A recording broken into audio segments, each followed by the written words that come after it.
Bom, pessoal, vamos falar agora da situação em que nos exige decidir a conduta do paciente politraumatizado. Vamos lá.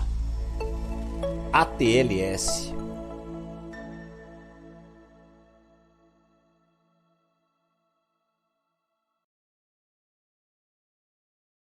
Começamos com o ABCD. ABCDE. O A, manutenção das vias aéreas com controle cervical. Aqui é importante permeabilizar as vias aéreas. É a primeira medida do atendimento, de forma que manobras como elevação do queixo, anteriorização da mandíbula, até mesmo a cânula de Guedel.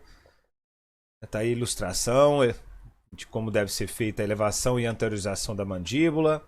O B é a respiração e ventilação, ou seja, uma coisa é você oferecer que o oxigênio chegue até os pulmões. Agora nós temos que saber se a caixa torácica está preparada para fazer a sua função de alternar a pressão negativa dentro dos pulmões para que o oxigênio entre.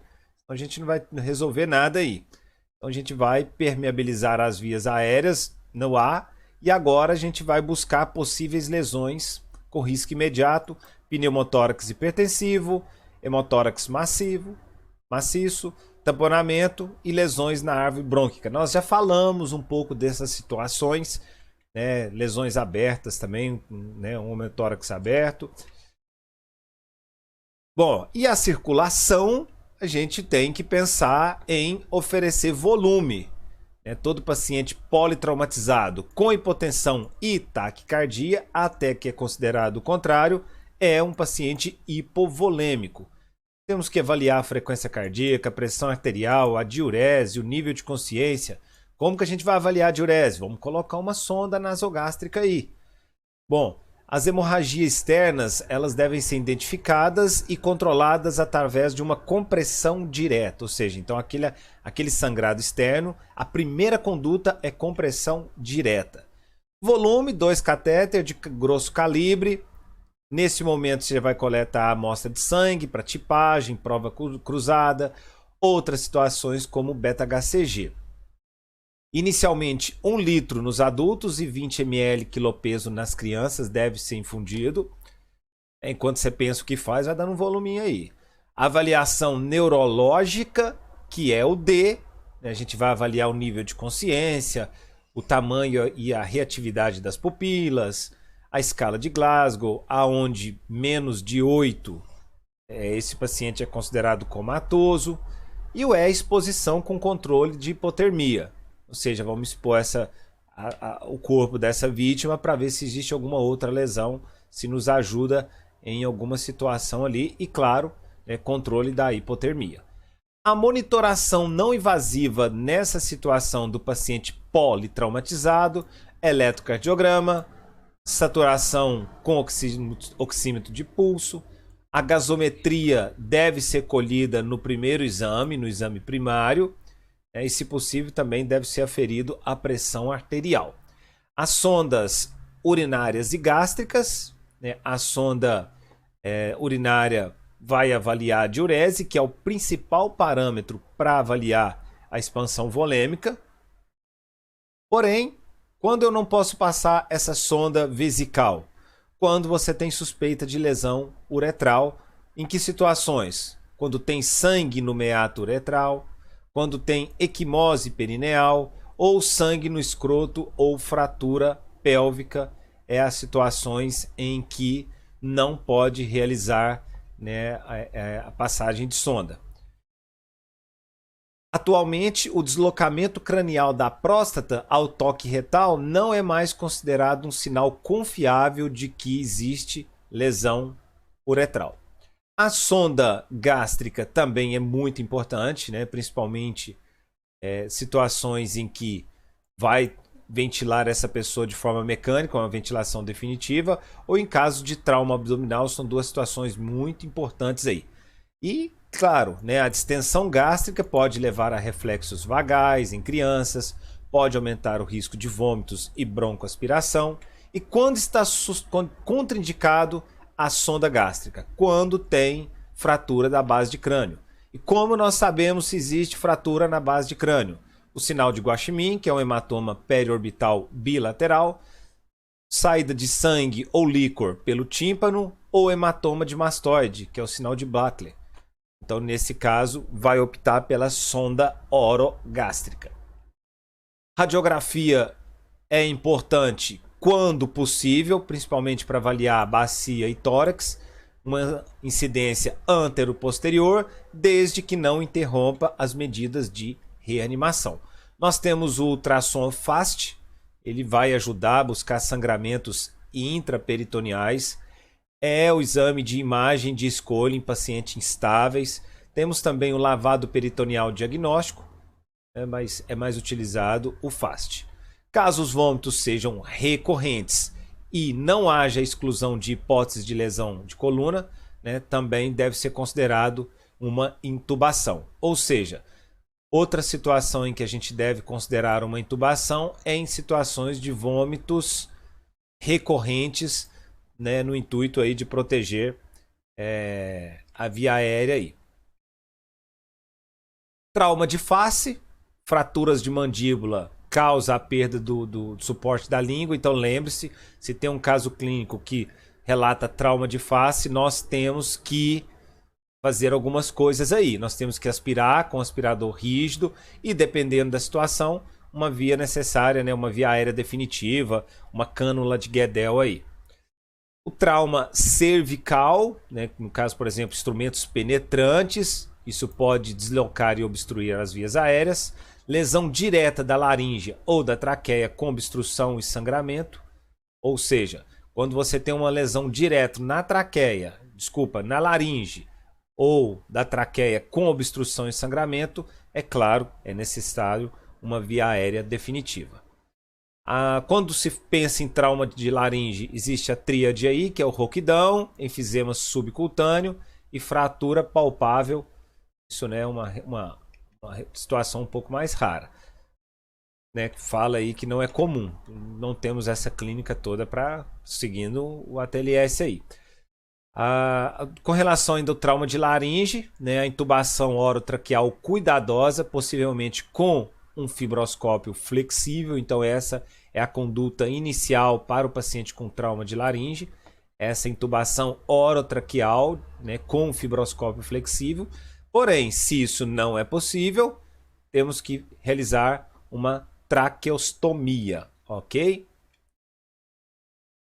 Não pode realizar a cricóide. O tratamento ao politraumatizado, então, no caso, elevação do queixo, protusão da mandíbula, cânula de Guedel. Nós vamos avaliar se existe uma via aérea difícil, quais são alguns fatores que falam de uma via aérea difícil, obesidade classe 1, malampate 3, e quando existe uma distância entre a tireoide e o menton, ou mento, né, de menor a 6 centímetros, isso me fala de uma via aérea difícil. A via aérea definitiva, nós temos 3 estratégias: a orotraqueal, a nasotraqueal e as vias aéreas cirúrgicas, né, que é a cricoide-tireoidostomia e a traqueostomia. O método mais fidedigno para avaliar a confirmação da intubação, para saber se intubou correto, é o CO2 expirado aí pelo capnógrafo. Aqui são os métodos mnemônicos do 7P para intubação, preparação, oxigenação, pré-tratamento, paralisia e indução, proteção, passagem do tubo e pós. Nós não vamos entrar sobre os detalhes aí do processo de intubação. Alguns dispositivos auxiliares, a máscara laríngea, o combitube, nós temos algumas técnicas aí, porém nenhum deles é considerado via aérea definitiva. Beleza, pessoal? Bom, dentro da via aérea cirúrgica, é indicado em situações da impossibilidade da intubação, né, naso ou orotraqueal. A cricoide-tireoidostomia é o procedimento de escolha em emergência, exceto na presença de fratura de laringe, que nesse caso a gente vai usar, não é a técnica, não é a cricoide-tireoidostomia, né, é a traqueostomia, e no caso em menores de 12 anos também. Alguns critérios para a ventilação mecânica: uma frequência respiratória mais de 35 ou menos de 8, né, uma pressão de CO2 mais de 55 milímetros de mercúrio, uma pressão de oxigênio menor a 60 milímetros de mercúrio, com o FO2 sendo necessário mais de 50% aí de oxigênio, ou uma relação PO2-FO2 menor a 300. Sobre os traumatismos torácicos, nós já falamos na aula anterior, só repassar aqui as situações em que eu tenho que avaliar durante o paciente politraumatizado, se é um pneumotórax hipertensivo, uma tórax-centese descompressiva, se é um pneumotórax aberto, é o curativo de 3 pontas, se é uma lesão da árvore brônquica, né, seria um suporte ventilatório, uma broncoscopia para fazer o diagnóstico e a cirurgia. O hemotórax maciço, inicialmente, é a drenagem pleural e depois uma avaliação cirúrgica, e o taponamento, né, uma pericardiocentese ou uma cirurgia precoce, a gente vai falar já já. Sobre o pneumotórax hipertensivo, o tratamento definitivo é a drenagem torácica em selo d'água no quinto espaço intercostal. Sobre a lesão da árvore traqueobrônquica, a gente já falou, para o diagnóstico é a broncoscopia. E o principal elemento clínico para fazer o diagnóstico de uma lesão da árvore traqueobrônquica é o vazamento de ar após a drenagem torácica. Você fez a drenagem desse tórax, não poderia ter ar ali e continua tendo ar. Isso me fala a favor de uma lesão aí, né, da árvore traqueobrônquica comunicando aí com o espaço pleural. O hemotórax maciço é o acúmulo de mais de 1,5 litro de sangue na cavidade pleural. O diagnóstico é clínico e indica-se a toracotomia de urgência em caso de uma drenagem. Se de imediato saiu 1,5 litro ou se saiu mais de 200 ml de sangue nas primeiras 2 a 4 horas seguidas à drenagem, ou quando há necessidade de hemotransfusão contínua, está tendo que descer sangue direto aí, nós temos que fazer, lógico, né, a toracotomia de urgência. O taponamento cardíaco e a tríade de Beck, hipofonese de bolhas, êxtase jugular e o pulso paradoxal. Esse pulso paradoxal tem como característica uma diminuição de mais de 10 milímetros de mercúrio da sistólica durante a inspiração, porque quando ele expira, né, gera aumento da pressão e dificulta a sístole aí. Outro sinal é o aumento da pressão venosa na inspiração espontânea. Durante a INS, percebe que a jugular dá mais uns pulos lá, mais do que o normal. O diagnóstico na sala de emergência é o FAST. O exame que oferece o diagnóstico de certeza é o ecocardiograma. O tratamento aí com suspeita de taponamento, uma pericardiocentese.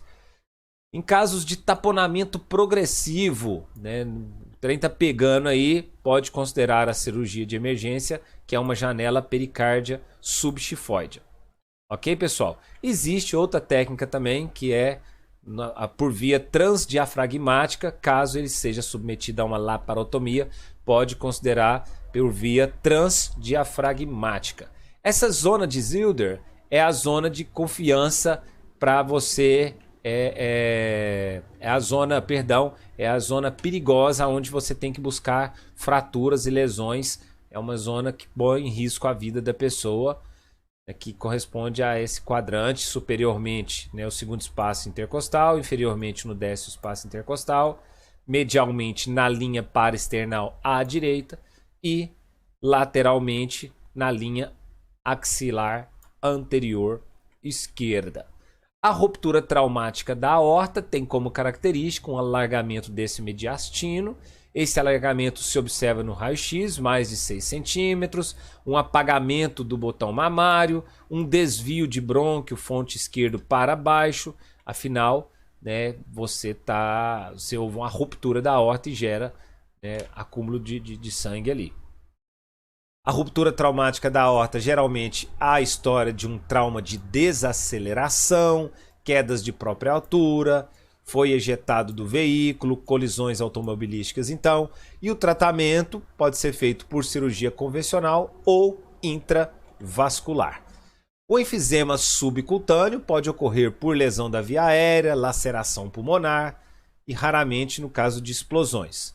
Se o paciente necessitar de ventilação mecânica, será prudente realizar a drenagem do tórax pelo risco aí de pneumotórax hipertensivo. Então, em caso de enfisema, antes de intubar, é necessário fazer a drenagem deste tórax. E as fraturas de costela, externo, escápula, o tratamento consiste somente em alívio de dor. Com relação às fraturas, o tratamento é conservador no caso de fratura de costelas. Beleza, pessoal? Então é isso. Valeu e até a próxima.